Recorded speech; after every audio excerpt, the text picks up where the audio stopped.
ঈসা আলাইহিস সালামের কথা আসছে, ওয়া আওসানি বিসসালাতি ওয়াজ যাকাতি মা দুমতু হাইয়া, যতদিন আমি আল্লাহর জমিনে বেঁচে থাকবো, ফাস্তাকিম কামা উমিরতু, যে আমি ততদিন আমার রবের ইবাদত করব, আমি কখনো আমার রবের সাথে শিরক করব না, আমি কখনো রাসূল সাল্লাল্লাহু আলাইহি সাল্লামের আদর্শের বিপরীতে আমি যাব না, সর্বক্ষেত্রেই আমি আল্লাহ এবং তার রাসূল সাল্লাল্লাহু আলাইহি সাল্লামের কথা মতো জীবন যাপন করব।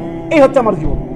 ফাস্তাকিম কামা উমিরতু, তুমি মৃত্যু অবধি, মৃত্যু আগ পর্যন্ত তুমি দিনের উপরে অবিচল থাকো, সৎকর্ম করে যাও, নেক আমল দিয়ে তুমি এগিয়ে যাও, যতক্ষণ পর্যন্ত মালাকুল মউত তোমার সামনে উপস্থিত না হয়।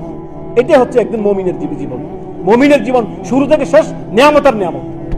আর যারা দিন থেকে বিমুখ, এদের জীবনে ওয়াল্লাহি কোনো খায়ের নেই, কোনো কল্যাণ নেই। যারা আল্লাহ এবং তার রাসূল থেকে বিমুখ, তাদের জীবনে কি কল্যাণ আছে? পশু প্রাণীর মতো আপনার জীবন যাপন দুনিয়াতে করতেছে। এই তো এই জন্য ইমাম আহমদ রাহমাতুল্লাহর কথাটা আপনারা হালকা ভাবে নিয়েন না। আপনি মনে করছেন এটা হালকা তিনি বলছেন, বলে দিয়েছেন না। ইমাম আহমদ রাহমাতুল্লাহ তিনি প্রখ্যাত 4 ইমামের একজন এবং এত বড় মুহাদ্দিস, স্বর্ণযুগের ইমাম।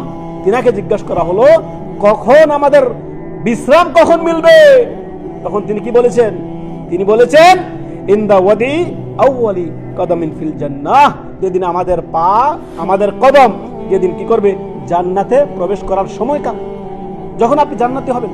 জান্নাতে আল্লাহর পক্ষ থেকে ফেরেশতারা আপনাকে মৃত্যুর আগেই সুসংবাদ জানিয়ে দিবে যে তোমাকে জান্নাতের সুসংবাদ, আবশিরু বিল জান্নাহ, জান্নাতের সুসংবাদ তুমি গ্রহণ করো।